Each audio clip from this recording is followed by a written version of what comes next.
live in our group. If you can mute your line, so that would be great. I'm going to mute you, and Denise, I'm going to mute you as well. So welcome everybody. Love once again, if you could just put your wins in about something wonderful that's happened this week. I hope you all had a great Mother's Day. I'm going to mute everybody. Let me go back so we can do this. Anyway, I'm going to go live within our Facebook group as well. Now that my friend Dee has taught me how to do all these fun, awesome, great ways to go live within a group. So let's do that. Here we go. Once again, please just put in the chat all the great wins that have happened for you this week, for maybe you met someone new. What's happened that's been great. Love, love, love to know what's happening in your life, how your kids are. I know for us, we just drove our daughter up 14 hours to Sisters, Oregon, so she could go spend some time with her brother and her daddy. So that was quite a trip. I'm sure you guys have had that. So anyway, welcome, welcome, welcome, welcome, welcome, everyone. My name is Loren Lahav, and I am, part of this amazing community, the Juice Plus community. If you don't know my story, I said no to the Juice Plus opportunity and Juice Plus business for over 17 years. I had what they would call the I'm too cool syndrome. You might know someone like me. And I was doing what I loved, but I was still trading my time for dollars. And if I didn't work an event, I didn't get paid. Well, it was 13 years ago. My daughter, Asher, who I just drove to Oregon, she was just 3 months old, and I was teaching 3 back to back, probably near where you are now. I think you live near from the Island Hotel. So anyway, I was teaching these 3 events back to back. Tony Robbins had come out with these new health products. I was excited. Jean can tell you, I loved it. I love to share with people something that I'm congruent about. And Tony came out with these new health products. I said, what can I give my kids? The doctor said I couldn't give any of those things to my kids. I said, what can I take because I'm nursing? The doctor said you couldn't take anything. My friend Jeff Roberti was attending the event. The event was over. Jeff's Snoopy ears went up, I say. And he goes, Loren, you can give your kids Juice Plus and you can take Juice Plus. And I'm like, oh my gosh, go away with your fruits and vegetables. And then I just thought about who did I know, love, and care about. And he said, just come to the conference with me. I went to the conference 2 days later. Best decision I ever did in my entire life because I've met all of you. And so we have our team is in all 25 countries that Juice Plus is in. As you know, we're opening up 6 more countries: Romania, Portugal, Mexico, Brazil. I mean, we haven't even gotten started, you guys. But it's been amazing because we really get to touch lives around the world and give everybody that strong foundation for their health. And also to help people see the possibilities. Now working from home is actually a cool thing, right? Before, we don't really have to convince anybody. Now people are like, oh my gosh, I kind of like this. And we have that amazing opportunity. We have moms, dads, seniors, millennials, everybody's part. It's a fair playing field for everybody, if you would. So I am very excited to introduce to you my friend Jean McNaughton. We have known each other, I guess, he'll share a little bit more. I think it's 16 years. But I want to share a little bit for those of you that do not know about how Juice Plus even came to be. The company's been around for 50 years, but Juice Plus has been around now 26 years. And the story goes that there was the juice man, help me out. Anyway, the juice man, the guy with the fluffy eyebrows. And Jay Cordich. Jay Cordich, thank you so much. And he was working, a guy that worked with him, Dr. Smokey Santillo, was working with him, and Smokey's dad was sick with cancer. His dad couldn't take anything orally, so he started to give him implants up the other way. He noticed that when he combined certain vegetables together, the energy grew. He noticed when he combined other vegetables or fruits together that the energy stayed flat. And he created these very first powdered greens and these first powdered reds, if you would. And he was on his way. He worked on them. His dad, who was given just a couple weeks to live, actually ended up, someone's still not muted. He ended up living many years later. So Smokey was on an airplane headed to Iowa. And that's why I wanted to bring it up, because Gene is from Iowa. He was on his way to go sell these powdered greens to Aveda. And what happened was he was sitting on the plane beside this woman. He was telling her what he was about to do. And she said, don't go sell it to Aveda. You need to fly to Memphis, Tennessee, and you need to go see this company. Because Juice Plus it wasn't Juice Plus back then, it was called NSA. They created the very first carbon water filter, the first air filter, the smoke detector for the home. So they were always ahead of the trend. I mean, look at now with Tower Gardens. Everybody needs a Tower Garden. Everybody wants to participate in their own rescue. Anyway, he flew to Memphis. He didn't go to Iowa. And they put the greens in some water, and he was meeting with Jay and the executive team. They go, this tastes horrible. Can't you just put it into a capsule? And that's how Juice Plus was born. So he was on his way to Iowa and came back. But Gene and I have known each other, like I said, for 16 plus years. And Gene, I mean, the guy is all heart. He's a daddy of, I think there's 6 of you guys that are all together, the Brady Bunch. And he is one of the nation's most effective business growth experts of his time. He is an amazing public speaker and presenter. He most recently is known for the appearance in the Napoleon Hill event, 3 Feet from Gold. I didn't even know that.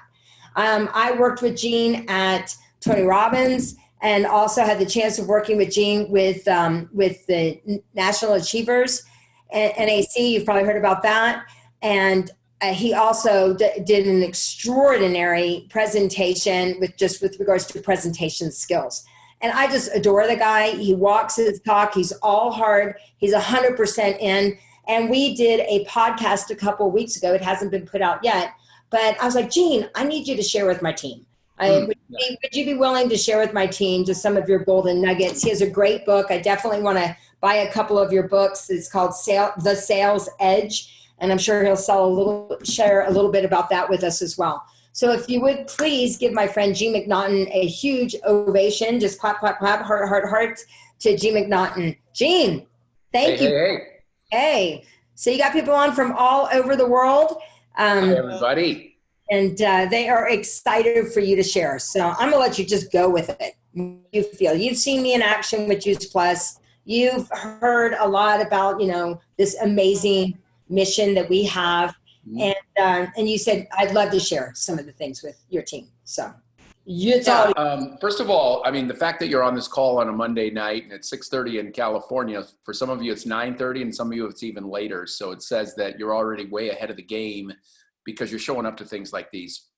And, I think there's no shortage of the need for inspiration. I think there's no shortage of the need for insight. And that's what these kind of webinars are all about. About 2 months ago, I think it's March 15th, March 16th, I was running a company called Success Resources, where I ran the America's version of the largest personal development company in the world. And upon COVID hitting us, our entire business model, which was live events, instantly was gone. And we had to pivot. We had to make decisions, and we have employees, we have payroll, we have rent. I mean, it's a business, just like you have a business. And among the chaos that was going on, the fear, the uncertainty, the anxiety, it was hitting California hard, and it was like, stay home. We had to make significant decisions, which was, one is, what do we do from here? The business as we knew it is no longer going to be. Now, at that time, we thought it might be 90 days to 120 days. And it turns out it may be this entire year before we even have a arena event. 4,000, 5,000, 10,000, Loren, we had in Chicago. I don't know when those are going to happen, but there's a lesson that we got out of this. First and foremost, if what you're doing as a business. Now, right now in network marketing, you can still be operating your business, reaching out, sharing education-based marketing material on your social media channels, teaching people, helping people, see something that they've never seen before. You get the opportunity to do that. But, the one thing that I read that really made a big shift for me was when what you do is changing, and it's out of your control that it's changing, you go back to why you do what you do. What are the reasons that, you were like, for in our world, it was putting on educational events around money, around financial freedom, around public speaking, around goal setting. And then if you go back to your why, and then you adjust to what's available and what the opportunities are today, then you can sort it out. But what happens is people, some companies are going to continue to do things the exact same way they did pre-COVID, and there's a chance it's not going to work out. So if you re-examining why you got into business in the first place, and with Success Resources, I pulled my team in and I said, okay, we've got to get resourceful with the resources that we have. We knew we couldn't do any live events. That was our main cash and revenue stream. But what we did know is that we had access to some of the best speakers, teachers, and thought leaders in the world, because most of, anybody big has come across our stage somewhere. And then secondarily, we had a big database. We had a lot of people, over 500,000 in our database. So we said, let's do an online event, a virtual event. And the team said, that's a great idea. And they said, are you thinking what, May, June? I said, Friday. This was Monday at 4:00. There was a dead silence. I'm like, guys, we can't wait. I mean, we've got to get back into why we do this, which is to help people. And there's no bigger time than right now. So I don't have my calendar. I'm living room right now, like a little studio we made. But I don't know what date it was, but we did an all-day event, and I used every contact that I had, or text message I could send, or direct message I could send. And we and some of you might have been on that. But we had everybody from, we had Gene Simmons on, we had Greg Reed, we had, Dave Meltzer, some really big names. And then the other big name, and this was one of the first persons I called, was Loren Lahav. Remember that, Loren? And we stepped up. There was no money. We didn't charge anything. We didn't even sell anything. But we did what was right, which was giving the audience, giving the people around us hope. Hope is just as contagious as anything else. In fact, many would argue that hope spreads faster than anything else. And, I think the biggest lesson that I got out of that, from that day, we ended up doing another meeting with the masters. So all day, each speaker only had a half hour, and I would just ask them questions. What are you doing? What are you thinking? Tell us about your routines. I asked them, what are you doing with your money? Right? Everybody was, the business PPP hadn't been figured out yet. If any of you went through that, that was a pretty big cluster mess. I think we filled out 6 applications because they kept changing. And we didn't know what was going on with unemployment and so forth.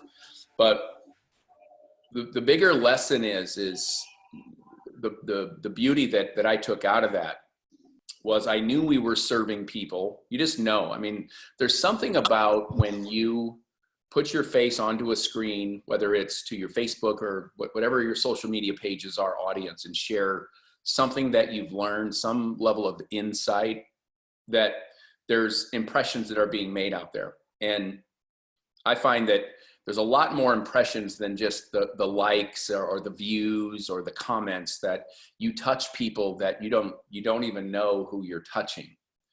And I started getting emails from people saying, "Oh my gosh, that was so great." And I was, because everybody's struggle. We got people have struggles in relationships, with their health, with their money, with their career, with their spiritual relationship. That, we did the right thing, which was go out and tap the brains of well-known people and interview them. And the only reason I tell you that is that throughout the course of that, we interviewed 29 people. I had to ask the questions, but I had my journal open. I was taking notes on what we'd asked Loren about morning routines and how she's going to handle time management now that her lifestyle changed. I asked Joseph McClendon. I don't know if Loren's had him on a call, but I got some great lessons out of it, because if you study enough of anything and you observe it, you study it with intent, you begin to see patterns. What are some of the consistent things that all these people talked about? And then when you can see the patterns and you can identify them, then you have some predictability. Tony Robbins says it best, that anticipation in business and what all of us do is where the ultimate power is. To anticipate, you got to understand the patterns of what are going on. And as I grouped all these people together and I started doing something called chunking to say, what are the similarities? Where are the patterns? And it came down to 5 categories. Loren, do I have time to share those? Absolutely. You've got 51 people who just joined us at the last minute because I told them how important. You guys want to hear it? Give us some love if you want to hear the 5 things. Okay, good stuff. And share what you've already gotten, because I've already taken a page of notes too. So, now this is the first time I'm delivering this, so bear with me. I don't have like decks and all this stuff, but I got on my whiteboard and just started going, okay, so what are some of the commonalities? So it came down to this. First one was the obvious one, mindset. Now, one of the things I noticed, and especially like with guys like John Assaraf and Joseph McClendon, they're saying, okay, one of the best questions that John Assaraf said was, if you could reverse the clock 100 days from today, so think now it's late March, early April, 100 days previous to today, that would have been 1st of February. He said, what would you have done different if you knew something was going to come? And then the audience, the messages kept coming in and coming in and coming in. And he said, okay, and it was, I would have sold my stock. I would have bought Zoom. I would have saved more money. All these things that we would have done 100 days ago. He said, okay, great. Well, on, I don't know what the date was, July something, he goes, that's about 100 days from now. Where do you want to be in 100 days? And so out of the 29, at least half of them started saying, what is your vision of the future? It's the preeminent factor of the success formula. Get clear on what it is you want. And John Assaraf talked about the reticular activating system. If you have heard this, then this will be good repetition for you. If you haven't, this will be great stuff. Reticular activating system, if you're writing notes, just write down RAS, is that it's kind of the, as brain people, neural people talk about the reticular activating system, it's kind of like goal setting. It says, the clearer you are on what it is you want, the more chance you have to, let's say, attract that into your life. Technically, you don't really attract it, but you teach your brain what to focus on, what to look for. And, the clearer you are on where you want to be financially, with your body, with your relationships, name all the wheels of life, that begins the first step of creation, and some would say attraction. So that was the first step, impeccable mindset. And, most of these videos that I'm talking about are on YouTube, or they'll be going on YouTube. So you can go get all this information. It's all on there for free. So the second thing is, so I don't drag this out, so it started with mindset. The second one was skill set. And all of them said the same thing. And it wasn't to sell product. It's saying, look, what we do know is we're going to have more free time than what just about all of us are used to. And that has ended up being true. And they said, this is the time to pick up a skill set. So think about something that you wanted to do, but you just didn't get around to it. Maybe it could be learning a language. It could be taking a course on the stock market. It could be a sales course. It could be a marketing course. It could be a funnel course. But there's no shortage of these courses that you can take right now. For example, I took one on YouTube. Something I kind of didn't really do anything with YouTube. And I'm like, wait a minute, I noticed that, all my kids, all of them, and I've got 6 in the house. So I think I have good market research here. All of my kids watch very little Netflix, almost no TV, but they'll all watch YouTube. And I thought, this YouTube thing is something to pay attention to. So I enrolled in a course.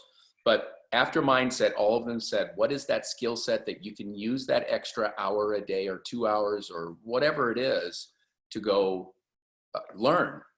Now, one thing that I'll say is this, is that you learn entirely differently when you pay for a course than when you try to take snippets online.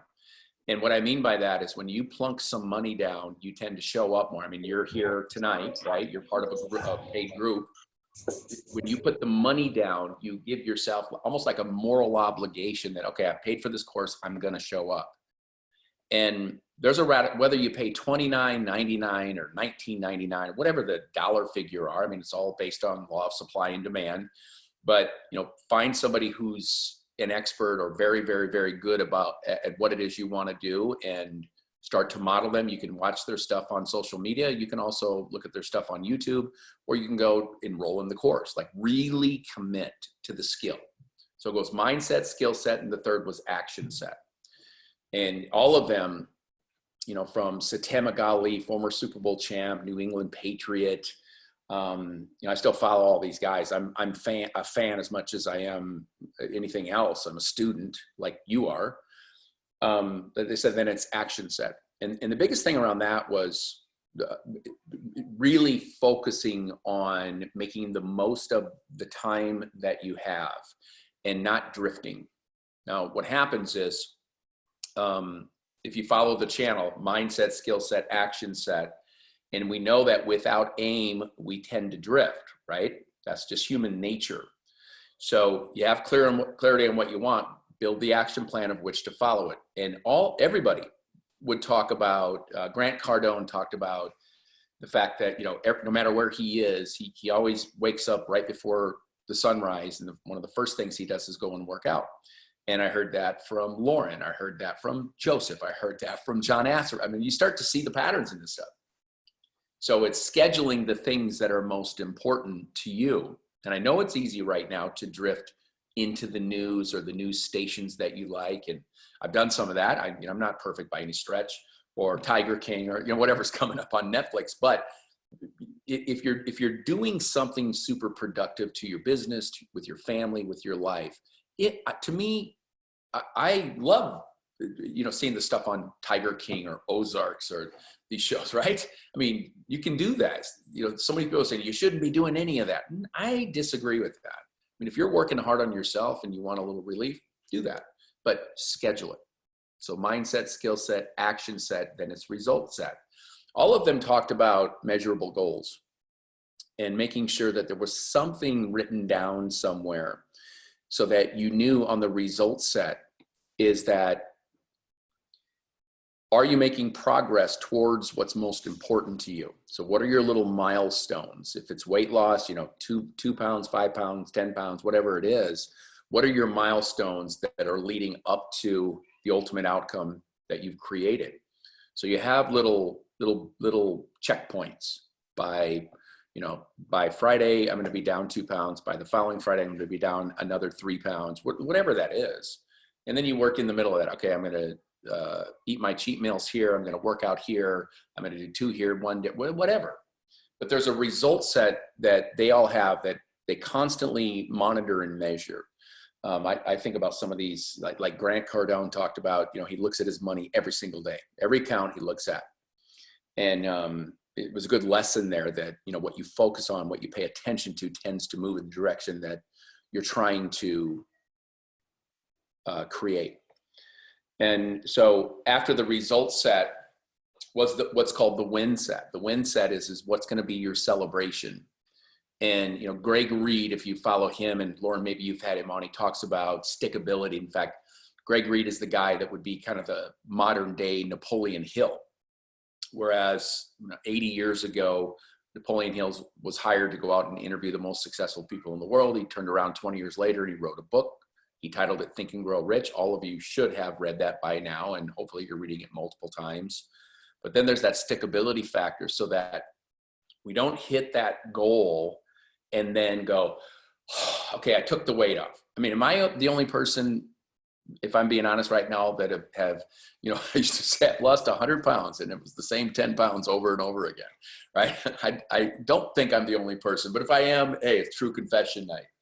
But how do you have that stickability so that you then go on to create a new norm? So you don't, you know, you lose the weight and then it's like, okay, I'm going on vacation, and you come back and you've gained most of it back, and then you know, the train goes off the tracks. He talks about, you know, rules to stickability, which says there's a need to set the next goal or a higher goal, or a maintenance goal. And again, money, spirituality, body, relationship. You know, just think about the wheel of life. So that's that. And I'm doing this just, you know, right here. I have no notes in front of me, obviously, and but very interesting stuff. And, you know, so I started chunking all that out: mindset, skill set, action set, result set, I forgot the name of it, ongoing results set. And what I'm doing now is starting to build content around it. I'm going back to watch the same interviews again and again and again so that I can, just create something I can deliver with visuals. But I'd love to get your feedback on that. I didn't get a chance to look at the notes here. Or Loren, do you have any questions popping up at all? I think, Gene, you've seen a lot. You've taught the sales teams, the guys that went out there and did the sales. What are the things, like you said, I don't know if you guys know, he literally took action on that event 2 days after we all got, 2 days. And just talk a little bit about why timing and why it's important to strike while the iron's hot. Because I think lots of times, we talk about people go to seminars and they're all fired up for a minute, 2 weeks. And then they just kind of oh, it's okay. Or, a lot of people now are starting to go back to work. So people were rocking and rolling when there was a little bit of, I have to say, the scarcity, right, with regards to things.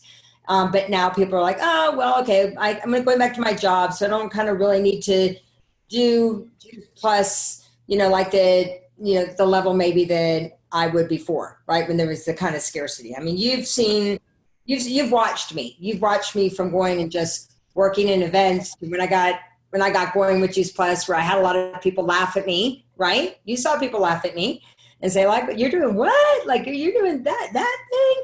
And now, some of them are coming back around and just kind of oh, you stuck with it.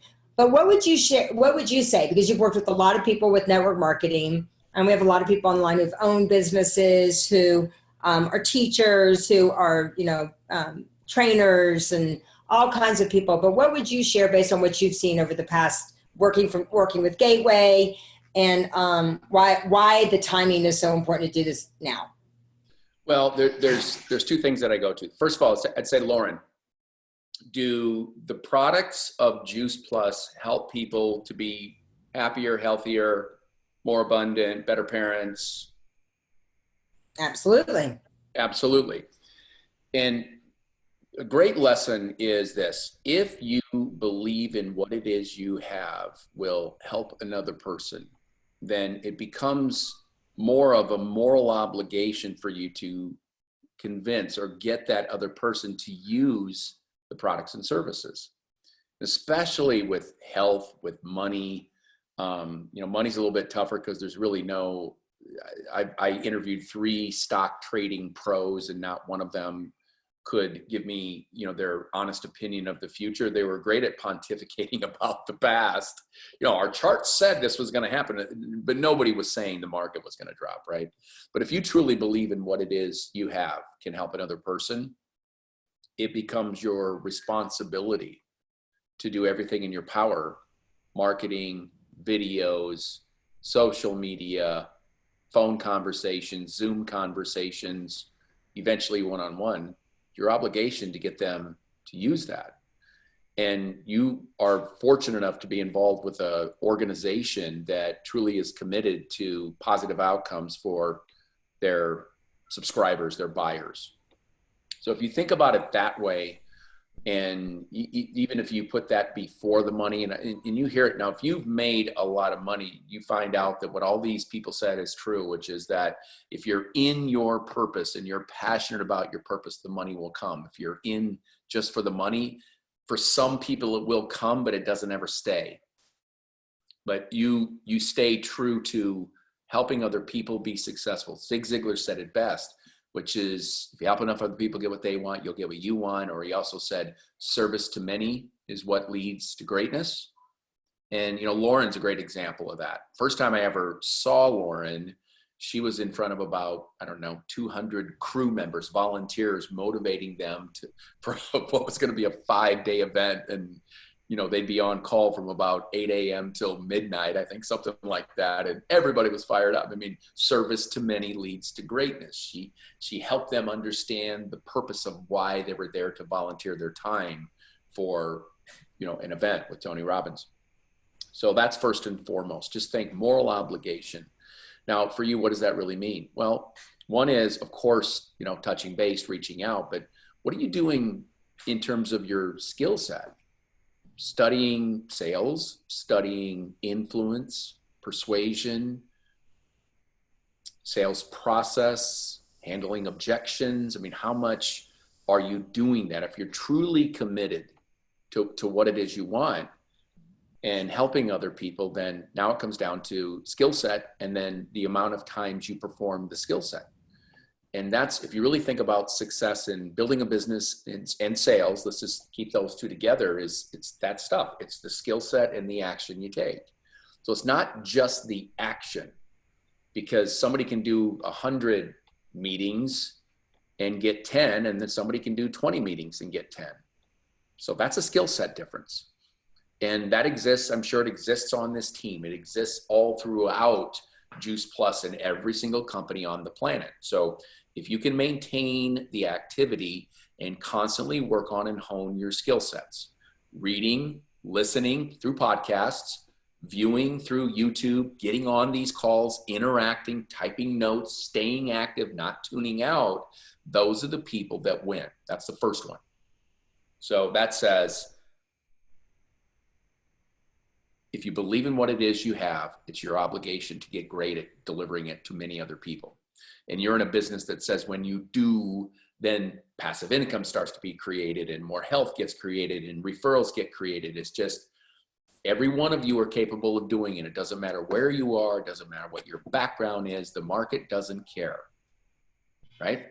That's the internet is the great equalizer. Social media is the great equalizer. They don't care. All they want is value from you. Second thing is, right now especially, is the need for what's called tactical empathy, which simply means how do you put yourself into the position of the other person before you start communicating with them? And if you understand, what's happening with the adjustment in all of our lives, especially if you have kids and the kids are home all day, and now, it's no option not to do homework with the kids. And it's sometimes it's 45 minutes, sometimes it's 3 hours, but it's a lot. And when you got 6 kids, it's a lot, because not everybody wants to do homework. I promise you that. And it's got to get done. But with tactical empathy, it's just how do you try to see through the lens of your customer, your current clients, and come from that angle in your communications, right? It's acknowledging some of the issues and challenges, but at the same time knowing that while you understand that, you have something that may be able to help them, turn some things around. So those are the two things, Loren. I know these are long answers. I apologize. I love it. People are asking questions. Brian, I know you had. I want to just make sure people are getting it. And it's great. Once again, if you hear there's this golden thread, it doesn't matter. It's like what we always talk about. It's not an opportunity. It's a responsibility for us to share. It's a responsibility. Now when there are food shortages that people were worried about, growing your own fruits and vegetables. Tower Gardens went crazy, right, with regards to things. Are people making sure to build their immune system strong? That's not something that's just kind of a luxury. It is a necessity. Brian, I know you had a question, and I want to be respectful of your time, but I want to make sure that we kind of get as much as we can from you, because I just love when you share. Brian, did you have something you want to share? I did. Thank you, Loren. And hi, Jean. Brian from Australia. I would love to know some advice around sales training. So obviously we're in the network marketing industry and we have industry-specific books, but I come from a traditional business world, and I would love some advice on sales training for our people.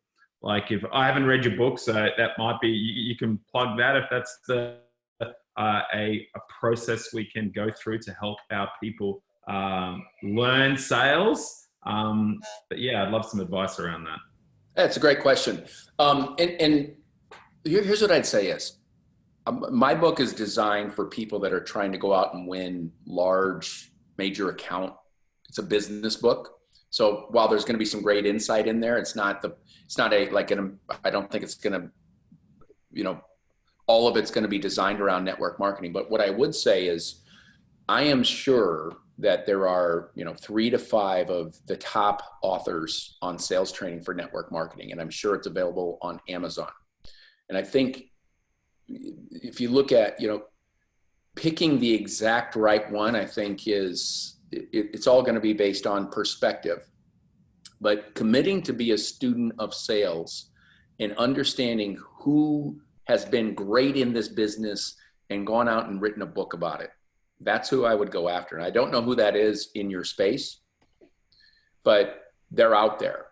And the truth is I don't think one book's going to turn it all around. Like for me, it was snippets of, probably hundreds of books through the 1990s and the early 2000s that, I took a little bit of this and a little bit of that, a little bit of spin selling, a little bit of,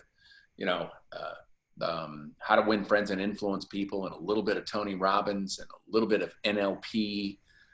That's eventually what, turned into my book that published almost 2 years ago now. And it changed my life to get a book published. I think Lauren's got 6, but I'll catch up to her one day. I just got to keep up with Loren. But pick the 2 or 3 best and dive into the books. Now, what's great is you can get it on audio. You can probably go watch some YouTube downloads of videos, but just become a student of selling, knowing that selling is, and I think always will be, the highest paid hard work there is and the lowest paid easy work, right? If you can go out and I'm not going to say if, should you choose to study with vigor the process of being able to acquire a customer and keep a customer and grow a customer, should you decide to do that? And it's not a matter of if, it's just should you decide to make that decision to do it, and you go do it, the results will follow. It's inevitable. I asked all the people that I interviewed, who are your mentors? And by the way, none of these interviews were scripted. Loren will tell you, they're not scripted. It's us getting on a call, and in some cases we had 250 on, and some case, up to the highest we had was 869 on at once on a Zoom that only held 1,000 people. That's pretty good, I think.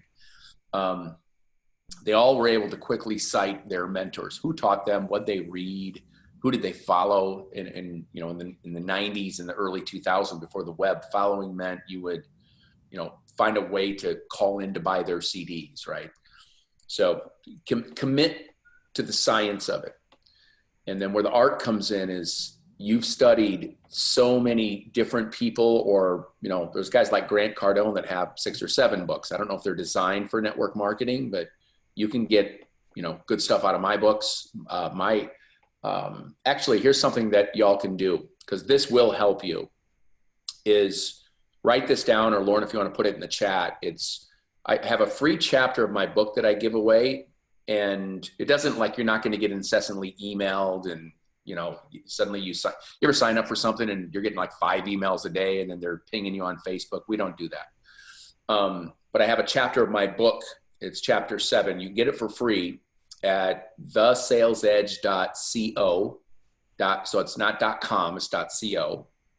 .com is already bought. www.thesalesedge.co. And one of the things that I find is everybody in business, as you try to do as much as you can online, but ultimately you're going to have to sit down and have a conversation with somebody.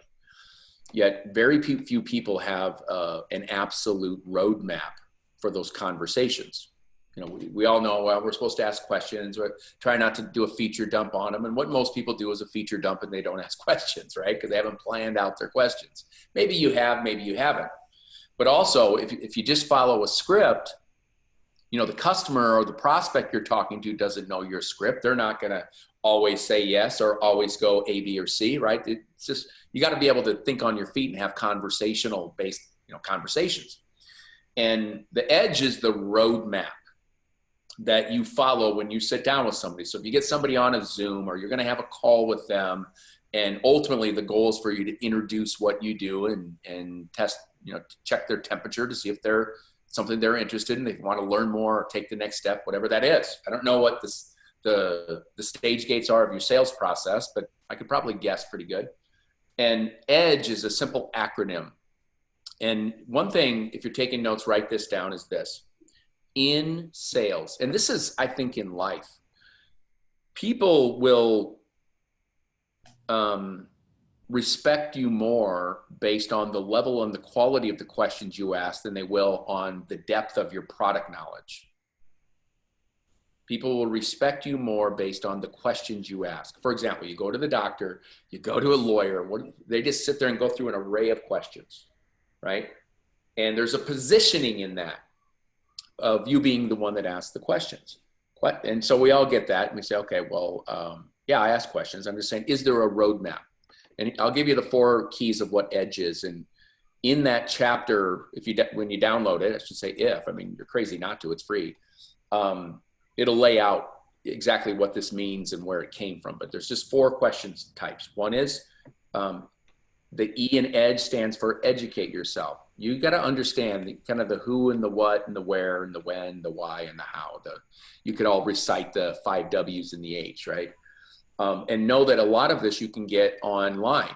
LinkedIn is a great one. You want to learn about somebody's background and where they went to school and what they're interested in and who do they know that you know. LinkedIn is a beautiful resource to understand something about the person so you can build rapport in the very beginning of your conversations. So educate yourself on them. Then you got to move to the gap. Now, a lot of traditional training will say, what is their pain? What is their pain? Solve their pain, find their problems.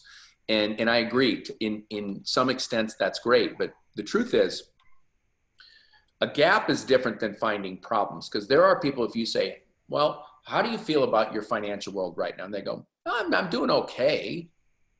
And you're waiting for that. If we're only looking for a problem, we're going to miss out on opportunities. So a gap is either, as defined, as where they are versus where they want to be. I know that seems very simple. And there's only one of 2 things between where they are and where they want to be. One is they have a problem. Great, because you can solve that problem. But the second one is they aspire to something greater. They don't know how to do it. So in developing a gap, and somebody says, you know what, I'm fine, or, it's not that bad. You can say, well, if you could make it even better, what would that look like? And I think I've heard these questions from people. What would an extra $200, $500, $1,000 a month mean to you? So that's an example of developing a gap. You can move them towards pain, or you can move them towards potential optimism, pleasure. The G in EDGE stands for greater gap. So once you understand the problem or the gap, the opportunity, or there might be 1, 2, or 3, then it's saying, this is a technique I learned from neuro-linguistic programming, a technique called future pacing. Imagine it's 6 months from now and the problem is not solved. Or you keep doing the same thing over and over again. Where do you see yourself in a year? Now you can use this future pacing technique for anything. I do it with my kids. What do you think it's going to be like when you actually pick the clothes up off the floor in your bedroom? I help them think about, it being done already. Well, you're going to stop yelling at me? That's exactly right. Why don't we get that done? But if you can take people out to the future, what would it be like if you were, or words like, imagine that you didn't change anything and it's a year from now, where do you see yourself? Right? That's what you're looking for. But you can help people take something they don't feel like is very big and make it really big. Let's just say you were making an extra $1,000 a month over 2 years. It's $24,000. Now, what would you do with that? Right? And I'm just making this up as I go, but you see how future pacing can work. Get them into the mindset, not should I do this, but what could potentially be the result if I did, or what could be the result if I did nothing? And the last E in EDGE stands for emotional connection. Now, this simply means, you've probably heard the phrase, or you've read this online because it's now a really big buzzword, which is story selling. The emotional connection would be, something, Loren, I've worked with a lot of, how would I say this? Say I know something about you, Loren, because you're remarried now. But if I said I work with a lot of divorced moms that are, the primary caregiver for their kids. In fact, you remind me of, and then you tell a story about one of your clients. What happens is, if you construct a well-told story, and by the way, these have to be true. Don't make things up. Don't get fact-checked. It just doesn't work. But if you think about 3 to 5 to 10 people that have done what you've asked them to do, and they feel better, they look better, they're making more money, they're achieving the outcome they set out to get by joining you or using your products or working with you, then you've got to be able to document that so you can tell the story. And, you know, there's a very simple little pattern to telling a story. Number one, the subject matter of the story has to be somewhat associated to the prospect of the person you're talking to. So you can say, I've worked with other people just like you. In fact, you remind me of Sally Smith from Des Moines, Iowa. And like you, she was blank. And what happens is when you can create that association, a neuro association for them, they'll, in their minds, begin to drift into the story and see themselves in it. Like you, that person was struggling or wanting more, whatever they told you was their gap. And they made the decision to join, and they were, then you overcome an objection. They were apprehensive. They weren't sure that it was going to be worth it. They weren't sure they could do it. But then they took the training, signed up, got on the call, started doing this, started doing that. And within 3 months, they were here. Within 6 months, they were there, and now they're here.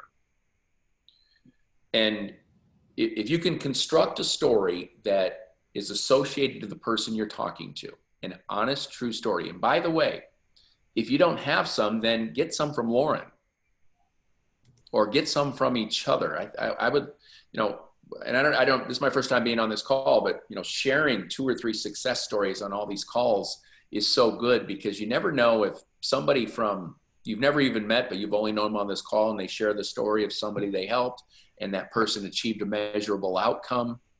You can tell other people's stories. When I first started selling consulting, I didn't think I had any stories. It just didn't come to me. But I studied Tony Robbins as he would tell his, and if you watch Tony, he's a masterful storyteller, right? There's a rhythm and a flow to it.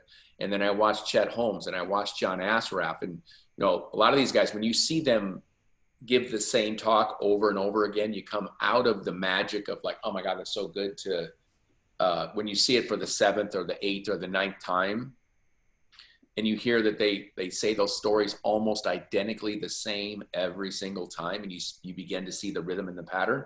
So at first, when I became a consultant, I would tell stories that Chet would tell, or Tony Robbins would tell, because they were the founders of what was called business mastery. And I'd say, you know, Tony tells a story of when he blank, and that reminds me of you. It wasn't even my own story. At this stage now, I have my own stories, but, you know, for 12 years ago, I didn't. So I know that was a lot. So EDGE process, educate yourself, develop a gap, create a greater gap, gain an emotional connection through a story. And that will put you in the driver's seat to understand, is this somebody I want to spend more time with on this proposal? And that's where you got to get into tactical empathy. Last thing I'll say, Loren, before I turn it over is, don't spend as much time on the unsellable people.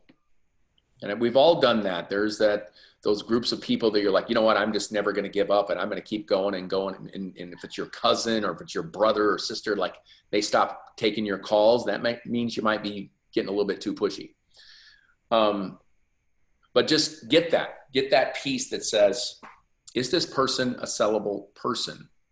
And if you use this EDGE process and you get really good at it, where you can get right to the heart of it in 20, 25 minutes, and then understand, does this person just need a little bit more convincing, or are they just not a sellable person?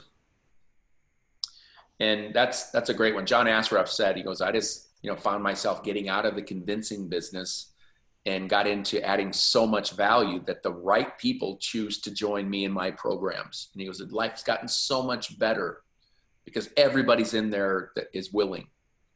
So that's it. Other questions? Oh, so good though, because I think that everybody's hearing is basically what we've been taught, right? And I think sometimes we forget too, Jeff Roberti, who's been with our company, is the #1 person in this profession. And his whole thing is about relationships, but it's really, we had an NMD call, our national marketing director, is the highest position with our company, with Jeff, with just our team. And Cheryl asked me afterwards, she goes, well, what did you get from Jeff? Did you think he was like too harsh? I go, absolutely not. He has so much conviction. His mindset is that truly unshakable. And he knows that this is, the best thing out there, because like you said, we're helping people. So he's got the mindset, he developed the skill set, like you said, taking action, those results, and then celebrating those wins with regards to everything. I have loved it. A couple of people are asking a couple questions here. How do you best identify the unsellable people, as we teach so much about the fortune is in the follow-up and the average is 7 exposures? Now, I have not done what you do, so I want to make sure I qualify this. One of the first things that I look for is the person confident in identifying their own gaps, right? So if somebody has a problem and is willing to admit the problem and is looking for a solution, that's a sellable person. If somebody doesn't feel like they have a problem, but they have a burning desire for more in life, that's a sellable person. It's the people that are in the middle, in my opinion. I look back, I've had 159 clients that were consulting clients. That means they had at least a 6-month relationship with me. And I think back, because when you first start a business, you'll sell your stuff to anybody. Anybody wants to buy it, you're going to sell it. You need coaching, I'll do it. Yeah. And you got to figure it out, right? There was no exact blueprint I could follow to become a good business consultant. But what I found was some of the worst clients I had were the ones I had to convince the most to say yes. The best clients I had were the ones that there was really no convincing at all. We had a conversation. I go through the EDGE process. I have a story of another company that was just like them that I worked with that went from, a certain amount of revenue to another amount of revenue. I offered to get the CEO on the phone of that company because I had done so well for multiple companies. When I get done, I say, look, all I ask is that if I call on you and I need a reference, would you do it? And they always say yes, because you want to exit relationships on a good note. And you do that by reminding them of where they were when they first started working with you and where they are now. And if you have quantified measurements, then it's irrefutable, right? So the ones I had to really like, and they needled me on price and, got down to every single nitty gritty detail on an agreement, or they kept things vague on purpose. All the things you learn early in your career, you're going to get burnt now and then. Somebody's going to say, absolutely, yes, we're going to do it. Then the contract doesn't show up and then you can't get a hold of them. That's part of the process. But I don't know, that's what it is for me. And then goes back to ongoing reasons of why we should always be putting educational and inspirational content online. And not every piece of content that you put out, it should only be 1 in 5 says, and by the way, if you want to join Juice Plus, come see me. That's not what it's all about. It's about, what are you enjoying? What are you learning? I was just on another webinar. I've been doing a ton of these, which is great. I enjoy it. Hopefully people get value out of it.